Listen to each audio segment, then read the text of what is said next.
Boa tarde, Bahia. Está no ar o seu programa de todas as tardes da tela da Band, do som da Rádio Band News e do nosso canal do YouTube. Para quem está no feriadão, hoje feriado do Tiradentes. Que chato, né? Muito chato, né, Muito Luiz? chato. Boa tarde para você. Muito boa tarde para você, Victor Pinto. Muito boa tarde para você que nos acompanha. Boa tarde, Bahia. Lembre que você pode participar. Você é membro ativo dessa parceria aqui. Pode participar pelo 719-8729-5248. Mande para cá a sua mensagem, porque enquanto isso, a gente toca o barco por aqui. Estamos iniciando mais uma semana com essa dupla dinâmica do rádio e da televisão, falando muito sobre política, economia e justiça, que você sabe que aqui é o seu ponto de encontro. E hoje nós temos uma mesa, uma bancada de peso. Recebemos hoje aqui no nosso Boa Tarde Bahia, ele que já tem um crachá da Band. Já mandei Viviane do RH confeccionar o crachá O dele. departamento jurídico vai se zangar com você. Vai se zangar, mas não tem nada não. É o professor Cláudio André, cientista político, um parceiro nosso aqui que sempre analisa os cenários. E uma novidade, já convidei ele umas 2 vezes, mas a agenda dele é muito atribulada, teve que ter liberação lá de Ricardo Luz, é uma dificuldade para conseguir essa liberação. Receber também aqui na nossa bancada Maurício Leiro, ele que é editor de política do Bahia Notícias. Muito bem-vindos os dois, primeiro professor, depois Maurício. Obrigado, boa tarde. Boa tarde, Victor. Boa tarde, Luiz. Uma maravilha estar aqui. Obrigado pelo convite, muito bacana a iniciativa de falar sobre um tema importante do nosso estado, do nosso país, política. Muito obrigado pelo convite. Maurício Leiro, que além do Bahia Notícias, também é apresentador da Antena 1, que eu digo assim, escorrega, você está na 99.1 FM Band News. Você escorrega, você está na Antena 1. É um dial cruzado. É um dial cruzado, é vizinhança de dial, né, Luiz? Somos ouvintes mútuos, digamos assim. 100%. Às vezes no on-demand e às vezes no ao vivo, né, Maurício? Com certeza. Bem-vindos, é sempre uma satisfação estar com vocês, né? Agora, pela primeira vez aqui, frente às câmeras. Vamos começar? Vamos. Tocar o barco? Você quer provocar? Faz as honras da casa. Eu quero provocar, porque vocês sabem, né? Na última semana nós recebemos aqui representantes do campo político, tanto netista quanto petista. Vamos dizer que no campo do governador Jerônimo Rodrigues especificamente. Óbvio que a gente tem abordado e falado demais sobre essa debandada de prefeitos. E uma pergunta que não nos furtamos de fazer a todos eles sempre foi a seguinte: será que esse movimento de abandono entre aspas, por favor, né, do campo netista para o campo petista não seria uma conveniência de agora que se transformaria futuramente numa, também entre aspas, traição prestes a chegar em 2026? Quer dizer, quem está muito parceiro agora recebendo todas as benesses do Estado no apagar das luzes não pode finalmente apoiar a Semineto? Quase 530 dias para as eleições de 2026, diga-se de passagem. É isso. Temos aí um grande desafio de análise. Por quê, Luiz? Primeiro que a gente sabe que os municípios dependem dos entes federativos, né? O Estado e a União. Então, primeiro que há um pragmatismo nessa perspectiva, né? De se aproximar tanto do governo estadual quanto também do governo federal. Eu vejo que, inclusive, essa antecipação de cenário, né, envolve exatamente isso que você coloca, uma difícil operação de realinhamento eleitoral. A gente sabe que tem prefeitos que caminharam com a Semineto que agora, né, precisarão construir nas suas bases essa nova aliança. Mas eu entendo que o caminho entre uma liderança e o voto na urna é exatamente um processo de convencimento, é algo que é delicado, né? Mas eu entendo, inclusive, que é possível da gente falar, da gente compreender que há nesse ato uma crise de liderança política por parte, né, do ex-prefeito Assemineto, em especial na construção de estratégias que consiga ali caminhar com uma oposição mais unificada. Então, eu vejo que, de fato, a gente já pode perceber que há também uma dificuldade. O governo quis antecipar esse cenário. E há sempre na política o mercado futuro, né? Aquela previsão mais voltada para frente. Economia política. Então, o que acaba acontecendo? Tem prefeito que já começa a vislumbrar a pré-candidatura, né, do ministro Rui Costa ao Senado e, ao mesmo tempo, uma recuperação do cenário político de Brasília. Há uma perspectiva de esperar as pesquisas, né, apontarem, mas tudo indica que pode ser um cenário de que Lula continuará forte na Bahia. Então, alguns prefeitos se anteciparam na negociação, no diálogo com o governo, para conseguir exatamente largar na frente e ter acesso, sobretudo, a recursos que vitaminem os seus mandatos que acabaram de começar. Olha, só uma coisa, olhando naquela câmera ali, aquele aviso que a gente já tem dado, não se ocupe de mandar mensagem no WhatsApp dizendo: vocês estão fazendo um programa que está torto, estão pendendo para lá. Não. É análise de cenário. Análise de cenário. A mesa está aqui, a bancada está aqui. Quem quiser dizer o contrário, fique à vontade, é só entrar em contato. Mas ficar especulando no bastidor, por favor, não. Maurício Leiro, por favor. Eu ainda acredito e vou um pouco mais além para falar um pouquinho também de uma crise ideológica também que a gente vive, talvez aqui no estado da Bahia, porque falar sobre essa transferência talvez de votos frente a um cenário que a gente viveu em 2024, um cenário recente de disputa eleitoral nos municípios, muitas vezes em cenários ali de banda A e banda B, como a gente chama no interior, governo e oposição. O governo, Jerônimo Rodrigues, até tendo que enfrentar alguns desafios em alguns municípios. Eu tenho citado bastante a região lá de Brumado, que foram um marco ali, foi um racha muito complicado ali para Jerônimo tentar resolver, desenrolar. E você colocar em 2024, obviamente são eleições distintas, mas grupos que caminharam com um determinado candidato ali ligado ao ex-prefeito de Salvador, Assemineto, que fez campanha em pontos estratégicos, e você tentar trazer ele num movimento quase que contínuo da população em si, não tão somente do prefeito, mas da população em si, para 2026, eu acho que vai ser um processo até delicado, principalmente. A gente vai ter uma disputa nacionalizada novamente, eu particularmente acredito nisso. Lula vindo para uma reeleição, na tentativa de um resgate ali de uma popularidade aqui no Nordeste. Pesquisas recentes falam de um desgaste, de uma desidratação também. Mas você tentar ideologicamente, talvez, e cada vez mais com essa polarização sendo intensificada aqui no estado da Bahia, Neto ficando ali naquele movimento de, poxa, não tem um candidato, quem vai ser o nome? Lançamento de uma candidatura de Ronaldo Caiado, mas com a possibilidade, talvez, do governador de São Paulo, Tarcísio de Freitas, encabeçando ali a direita como um todo, ele podendo chamar um candidato para ele, falar assim, eu vou colocar um palanque explícito para ele aqui. Acho que vai ser um pouco complicado você fazer essa transferência de voto. Neto tem dito, normalmente eles têm os prefeitos, nós estamos querendo ficar com o povo.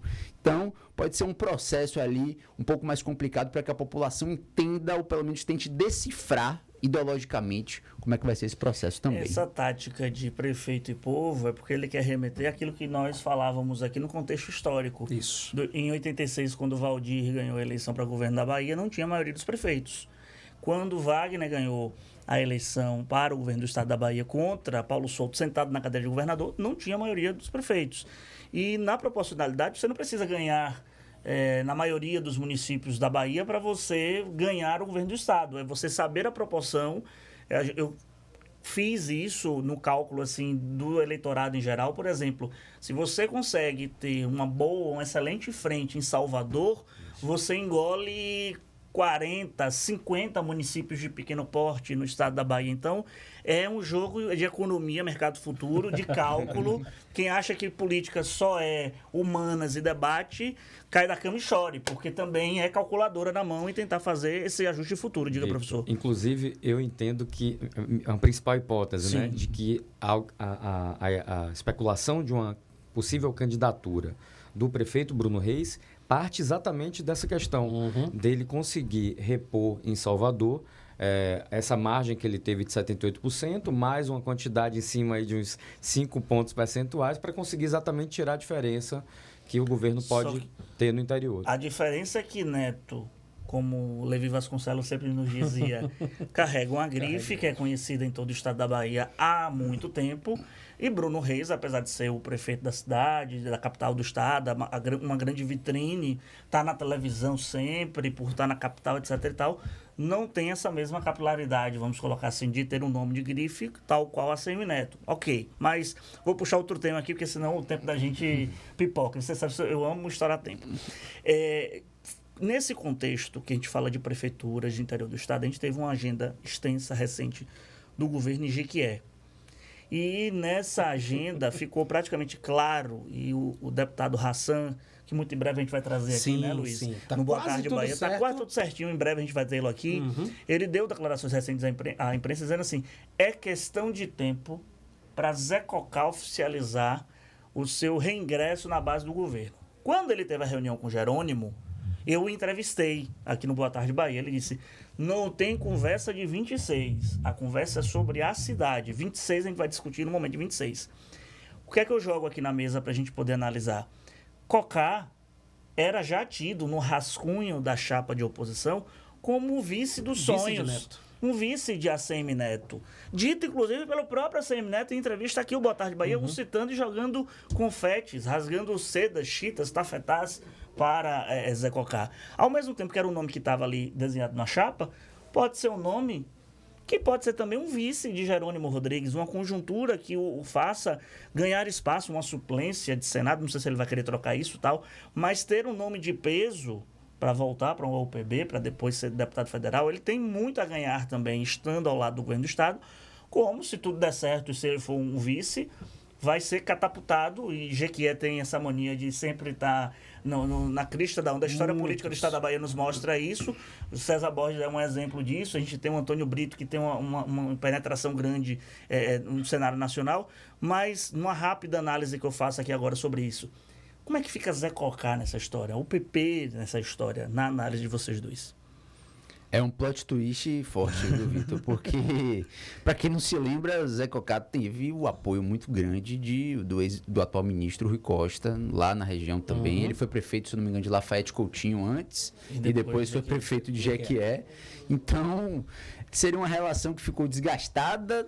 Era boa, ficou desgastada, agora retomada. São muitas idas e vindas, talvez até para que a própria população entenda, vai na esteira do que eu estava comentando sobre essas alterações de cenários políticos, de você tá de um lado, depois está do outro. Zé Cocá é um político muito promissor, tem uma articulação muito, muito fácil, de trato muito fácil, muito simples.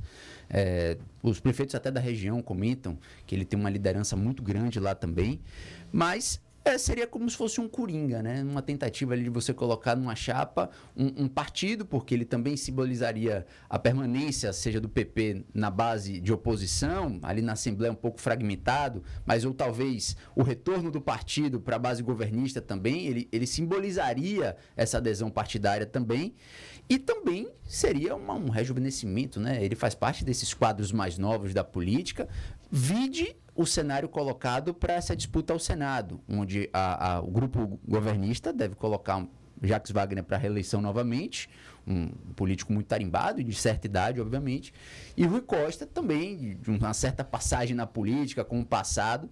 Seria ali um rejuvenescimento também, uma tentativa de deixar a chapa um pouco menos tensa, vamos chamar assim. E eu acredito, sinceramente, que isso vai passar por uma decisão muito pessoal. Vai ser uma questão muito pessoal dele. Mais do que de contexto político. Mais do que uma questão mais sentimental, vamos falar assim. Porque talvez ele engolir tudo que foi dito até pelo ministro Rui Costa e retornar para a base governista deve ser um desafio não só para ele, para a família também, né? Eu vou tomar a ousadia antes do professor falar de lembrar que a gente assistiu esse episódio em outros campos com o João Leão e a ex-prefeita de Lauro de Freitas, Moema Gramacho, quando o PT desesperadamente tinha de repor a posição perdida de Gedel Vieira Lima, né, na base, e agora com o retorno de Gedel Vieira Lima para o grupo. Então, nesse aspecto, a política já ensinou que não pesa tanto, até pelo caráter um tanto quanto populista de Zé Cocá, né? Ele é aquele cara que nas redes sociais faz questão de ser o homem do povo. A gente até sempre brinca, né? Que o perfil das redes sociais tá a cara de João Campos, né? Lá no brincadeiras. É impressionante. Até o Nevô, tudo, é sempre tudo muito semelhante. O meu prefeito, né? O meu prefeito. De tédio a gente não morre, né? Graças a Deus. Graças a Deus. Professor, fica à vontade. Interessante isso que o Maurício coloca, porque eu vejo que vai pesar muito na decisão, né, de Zé Cocá, a perspectiva de olhar para o futuro da sua carreira política. E a gente sabe que, nesse aspecto, ela é muito difícil para os prefeitos. É muito difícil os prefeitos conseguirem se viabilizar numa carreira política, né, de ambição progressiva, que saia depois a deputado estadual, deputado federal, ou até mesmo para um cargo majoritário. Na conta, a gente sabe que o grupo governista tem mais liderança no primeiro pelotão do que cargos, né, disponíveis. Então, eu entendo que a grande questão para a gente olhar o cenário eleitoral de 2026 será a relação que tem sido muito estratégica entre o grupo governista estadual com o governo Lula. Eu até mesmo tenho dito que cada vez mais a gente está percebendo que esse lulismo ele é baiano, né? Tem uma característica estratégica República do PT. do Dendê. República do Dendê. Perfeito. A República do Dendê. Perfeito. É impressionante como esse lugar é estratégico. Então, a fatura de montagem dessa chapa, de alguma maneira, terá que ser saudada dentro da perspectiva do governo federal, né? De quem vai ocupar um futuro ministério, caso Lula seja reeleito, e estatais. É algo que a gente deve também observar, né? Ou seja, é muito provável que seja o presidente Lula que, né, interfira e passe a dar um aval sobre o que vai acontecer nas estratégias baianas. Só tô achando que a gente está esquecendo um personagem muito forte nesse contexto aí. Se a transição assim, de pensamento está mesmo... Será? Já pensou? A Semineto, em alguns momentos, é subestimado. Sim. Certo? E a gente tem um personagem muito forte aí, que começou o ano dando as cartas quando surgiu o triunvirato. Nessa criatura. O triunvirato. Eu pensei nessa E eu tô sentindo, assim, que depois de eleição da Assembleia Legislativa da Bahia, não emplacar o filho e ficar quieto desse jeito, com a voracidade Tava com que ele ele martelando tem. aqui na cabeça para jogar aqui. Ângelo Coronel na mesa. Já que estamos jogando xadrez a 8 mãos, será que ele não seria a carta que está guardada aí na manga e o PT está deixando passar? Porque você disse isso. Um termo que você utilizou que eu acho que é correto. Estão subestimando, estão subestimando o Ângelo Coronel. De Assemineto e do próprio Ângelo Coronel. E mais do que de Assemineto, de Coronel. Porque estão analisando assim, Coronel só é senador e Coronel só é Coronel porque está no grupo petista. As Se não pessoas fosse sabem isso... quem é Coronel em Brasília. Pois é. Então, assim, o que é que vocês dois também pensam desse cenário, desse jogo de xadrez? Eu acho que Coronel pode ser um bispo aí nessa história, né?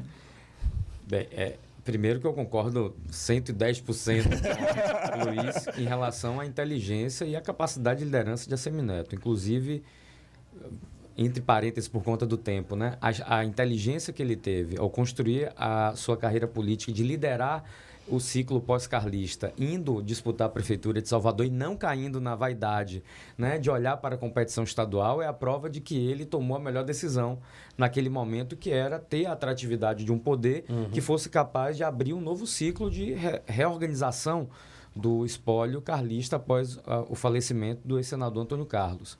Dentro dessa perspectiva, olhando para Coronel, eu vejo que a gente se esquece, sobretudo, não só desse aspecto, como qual vai ser o lugar do PSD na eleição de 2026. Eu não me refiro como um elemento retórico de relação somente com o PT em nível estadual, mas está em aberto qual será o lugar do PSD em nível nacional. O partido tem mais prefeitos no Estado, né? Mais prefeitos no Estado, mais prefeitos no Brasil. Um partido que tem hoje, né, uma perspectiva estratégica passando num diálogo com a própria centro-direita, né? Então, é bom lembrar que Gilberto Kassab é uma figura de proa nas estratégias de Tarcísio lá em São Paulo. E dentro dessa questão eu vejo que Ângelo Coronel, o senador Ângelo Coronel, é uma figura muito importante. E, mais uma vez, eu não consigo enxergar esse trânsito do que vai acontecer em 2026 sem olhar para o cenário nacional, né? Porque, e até mesmo se de fato não dá para a gente descartar se o senador Jacques Wagner vai manter a decisão de ser mesmo candidato ao Senado. Ele pode, por exemplo, cumprir uma tarefa a partir de um requisito, né, do presidente Lula de coordenar a campanha, de compor futuramente um ministério caso seja eleito. Enfim, eu vejo que está tudo ainda em aberto. E o próprio discurso do PSD vai nessa direção. Eu ainda acredito que vou até um pouquinho além com relação a essa negociação do próprio governo do Estado frente ao nome de Coronel. Esse momento de subestimar, muitas vezes, falar sobre o tamanho de Coronel, mas também não se coloca em conta que ele tem um filho deputado estadual, ele tem um filho deputado federal, ele tem um trânsito gigantesco em Brasília, ele tem o aval do senador Otto Alencar, que se movimentam quase que de forma conjunta ali normalmente. O PSD é um partido muito alinhado, sabe perfeitamente como fazer as suas atuações no interior, tem muitas prefeituras. E, para além disso, é muito bem quisto dos dois lados políticos. Exato. Ele transita de uma forma muito fácil, muito tranquila, conversa muito com o Bruno. A gente, quando chega ali nos bastidores de um evento e tudo mais, você vê Coronel à vontade, muito tranquilo, com os dois lados, é muito próximo. Só um parêntese, eu fui mestre de cerimônia em um evento da Associação Comercial da Bahia, que foi um evento que reuniu todos os presidentes das associações comerciais do Brasil. E na mesa principal estiveram ali Bruno Reis, Jerônimo Rodrigues e o senador Ângelo Coronel. Ângelo Coronel, quando vai fazer um discurso, vai fazer a saudação, rasga elogios para Jerônimo Rodrigues. Não, porque este é um governador incansável, é um trabalhador incansável. Quando vai para Bruno Reis, meu amigo pessoal, amigo de farra, e aí arranca a risada de todo mundo. Vai nessa linha aí, fala com os dois lados, né, Leiro? Não tem para onde correr. Que senador tem uma bancada na Assembleia Legislativa da Bahia? Existe uma bancada de Ângelo Coronel, onde deputados estaduais se movimentam, de certa forma, conjuntamente com os indicativos que ele acaba apontando. Então, você vê perfeitamente o exemplo da disputa pela presidência da Assembleia, a situação criada por Coronel naquele momento e o tamanho do impacto que ele acabou gerando por uma insatisfação, porque ele queria ter ali o filho na primeira vice para fazer aquela disputa. Então, isso é um aperitivo, talvez, do tamanho de Ângelo Coronel, do tamanho do impacto dele aqui no Estado. Essa ideia de subestimar, eu não embarco muito, não. Nós ainda temos pouco mais de 6 minutos de conversa. Eu não poderia também deixar de trazer para essa mesa outro personagem. Você que sintonizou agora na Rádio Band News, na tela da Band, você está no Boa Tarde Bahia comigo e com o Luiz Felipe. Nós estamos recebendo aqui, com muito carinho, o professor Cláudio André e também Maurício Leira, editor de política do Bahia Notícias, apresentador da Rádio Coirmã Antena 1, Elmar Nascimento. O que será do futuro de Elmar Nascimento? Muito tem se falado que ele já tem visto com bons olhos uma futura cadeira no Tribunal de Contas da União e aí se aposentar da linha de frente da política, manter seus de personagens... quase presidente da Câmara. De quase presidente da Câmara, ter que se contentar, quem sabe, com o TCU, quase ministro do governo, e caiu justamente por causa das críticas a Lula. O que é que vocês dois pensam? Eu acho que o futuro de Elmar, na minha visão, vai acabar sendo... real, o TCU e ele colocar Massinho ou Júnior Nascimento no lugar dele em Brasília para não deixar de ter peças a movimentar o cenário eleitoral. Essa é uma boa questão, porque a gente já viu um bocado de gente que foi para o Tribunal de Contas, né? E depois retornou. Né? Otto Alencar é exemplo disso, não é? Aqui no estado da Bahia. Eu ainda vejo que talvez ele coloque essa questão, Victor, em aberto, sabe? Porque a interlocução... Muito interessante isso que o Maurício coloca em relação a esse lugar que às vezes a gente olha para o político como se ele tivesse somente o lugar da tribuna. Uhum. Mas o que acontece na política, sobretudo, é fora dela, né? Nos bastidores, no trabalho das comissões. E o deputado Elmar Nascimento conseguiu alcançar um lugar de destaque nas articulações dentro do Congresso. Então, eu ainda vejo que ele pode ser uma peça a ser movida numa perspectiva de como o governo pode lidar com a União Brasil. Não dá para a gente descartar, por exemplo, ele passar a compor um ministério ou mesmo de ter uma articulação ali interna de bancada que ele ainda ganhe destaque. Agora, obviamente que isso vai precisar passar por algo que faltou para a presidência da Câmara, que foi exatamente, na minha visão, um pacto quase que de sangue, entre aspas, na relação com os líderes da política baiana. Com certeza. Para mim, faltou ali um alinhamento de compromisso, de diálogo. Então, eu vejo que pode ser o caminho, né, do Tribunal de Contas da União, pode ser, de fato, algo que dê conforto e, às vezes, pesa nessa decisão as questões pessoais, mas eu vejo que ele ainda vai, de alguma forma, se movimentar ali para ficar disponível para o que vai acontecer nessa transição que vai envolver a estratégia eleitoral de Lula ser candidato à reeleição. E, se eu não me engano, seria uma vaga de um baiano, né? Haroldo Cedrais, né? Que já seria ali também, talvez, ali um movimento já, vamos colocar um baiano nessa esteira de indicação do Tribunal de Contas. E um prelúdio dessa história pode ser, talvez, a situação partidária de Marcinho Oliveira, né? Na última semana a gente viu que existe um pedido de expulsão, né, de Marcinho Oliveira e... Eu achei até que demorou para chegar esse vídeo. No Brasil demorou. Já se dá como favas contadas esse processo interno, já se fala que ele pode ser expulso tranquilamente, já teria votos já ali. Por causa da relação dele com o governo Jerônimo Rodrigues, o governo petista, né? Subpetista e tal. E talvez também possa ter alguma relação nesse apoio dele ao governo petista, como um aceno, talvez, para esses cardeais trazidos aqui pelo professor Cláudio André, de a gente tem um deputado estadual aqui fazendo esse aceno, talvez a gente possa ter uma relação restabelecida, um encaminhamento ali para o Tribunal de Contas. Elmar também é um político bem coringa, transita bem, apesar daquela postura um pouco sisuda, meio ranzinza assim, mas ele consegue dialogar. Não foi bom exemplo dessa disputa na Câmara, que o resultado a gente sabe qual foi, mas talvez ele tenha colocado os pés no chão nesse momento para olhar e falar assim, não tem muitas alternativas. Agora tem o fantasma do Overclean também, no entorno dele, no entorno de ACM Neto, no entorno aí do União Brasil, né? Esse assusta e assusta muito. Assusta muito e pode respingar em 26, né? Overclean, que analisa essa questão das emendas parlamentares, a utilização principalmente do DENOX, o desvio da função do que seria a emenda, o encaminhamento de licitações que deveriam cumprir o rito da transparência, etc. e tal, já vinha carimbada a empresa que iria ganhar, etc. e tal. Então, Campo Formoso foi um dos destaques do início dessa fase do Overclean. Então, está no Supremo o assunto, mas volta e meia está igual a Operação Faroeste. Ela hiberna e às vezes ela aparece de volta para assombrar principalmente o campo político. Esse é um fato, inclusive, muito delicado, porque isso, inclusive, dificulta ainda mais a indicação da parte do deputado para compor, né, um Tribunal de Contas. Então, é algo também que a gente deve observar, né, como é que as investigações vão apontar para um caminho ou outro ali de fase de investigação que pode envolver, pessoalmente, inquéritos envolvendo o deputado federal.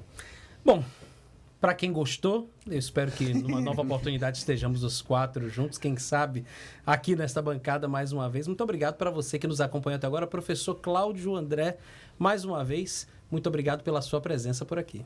Agradeço, sempre muito bacana estar aqui com vocês. Maurício Leiro, obrigado, é a primeira vez aqui na bancada. Seja sempre muito bem-vindo, meu caro. Muito obrigado pelo convite, satisfação vir aqui falar com vocês. Pois é, a gente agradece a você pela audiência, pela paciência. Volta e meia nós vamos ter programas assim, né, Luiz Felipe? Vamos convidar colegas jogar xadrez aqui na bancada. Vamos jogar xadrez, vamos analisar o cenário, jogar personagens assim pra gente poder... Para dar combustível às coletivas, quando os políticos dizem, olha, só está interessando a imprensa esse tipo de decisão. Então, para trazer para você como é que as coisas estão tramitando agora, nos bastidores.